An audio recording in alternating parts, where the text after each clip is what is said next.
Assalamualaikum warahmatullahi wabarakatuh dan salam sejahtera kepada semua pelajar. Kali ini kita akan bincangkan pula mengenai topik berikut, iaitu application of the sampling distribution of X bar. X bar ni adalah mean ya. Dan dalam subtopik ini dia sebenarnya dia melibatkan the sampling distribution of single mean ya. Sebab dia hanya mempertimbangkan one sample dekat sini. Dia ada dua ya, satu sampling distribution of single mean, satu lagi adalah sampling distribution of two means. Tapi kita tak ada sentuh mengenai two means, kita hanya akan fokuskan kepada single mean sahaja. Alright. So, dia dalam subtopik ini the whole story adalah kita akan diberi perkara yang macam ini. Contohnya find the probability of let's say macam ni lah ya. Probability X bar less than 40. Contoh macam tu lah. So jadi X bar ni adalah mean, katakan mean waktu belajar seminggu contohnya. Jadi 40 ni adalah 40 hours. Misalnya macam tu lah. Right? So ini akan diberi di dalam soalan. Lepas tu kita nak jadikan dia change to Z, di mana kita akan mendapatkan Z value from X bar yang ini, mean ini, X bar ini, kita akan tukarkan dia menjadi Z value. So jadi dia punya probability akan jadi macam ni lah. First it would be something like this.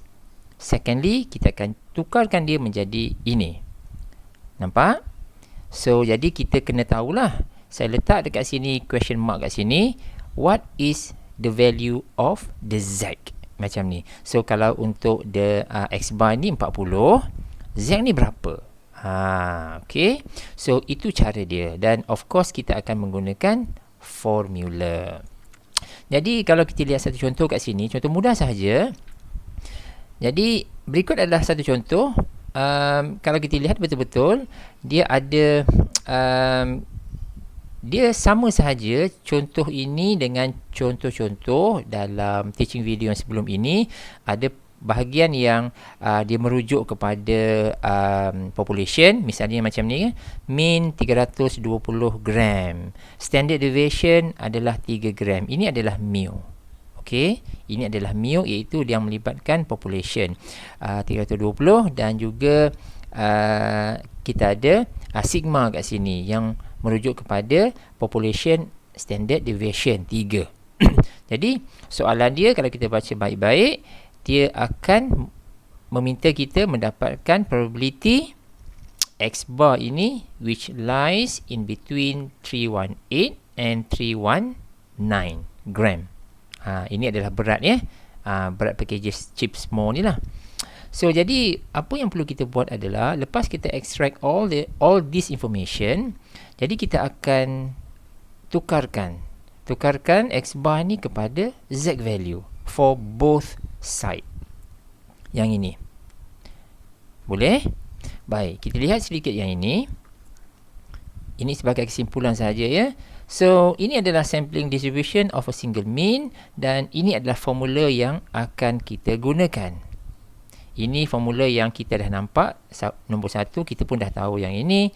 Nombor 2 kita pun dah tahu, iaitu dia punya STD dia, ya, standard deviation, gamma sigma X bar sama dengan sigma over square root of n. Dan ini adalah the Z value. Yang ini kita akan gunakan, formula ini kita akan gunakan untuk menukarkan X bar tadi kepada Z. Contohnya macam ni. Lihat ya. Ini saya tulis Z value for sampling distribution of X bar. Jadi misalnya kalau kita ada probability X bar less than 20, contoh ya, yang ni contoh, maka what happen is kita nak tukar ya, kita nak tukar menjadi Z. So apa yang boleh kita buat adalah by using this formula, kita akan gantikan 20 ini ke bahagian ini. Maksudnya yang ini yang ini. So maksudnya kalau saya highlightkan yang ini,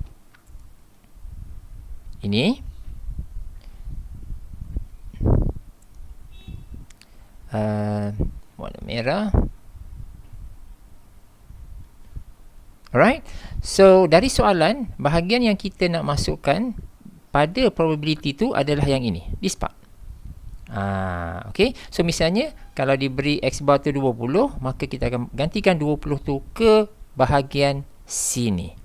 Jangan terbalik ya, jangan masukkan ke dalam sini. Masukkan ke dalam tempat yang sepatutnya. Jadi the rest of the information kita akan extract daripada soalan, iaitu mu, lepas tu sigma dan juga n. So fill up everything dan kita akan dapat nilai Z.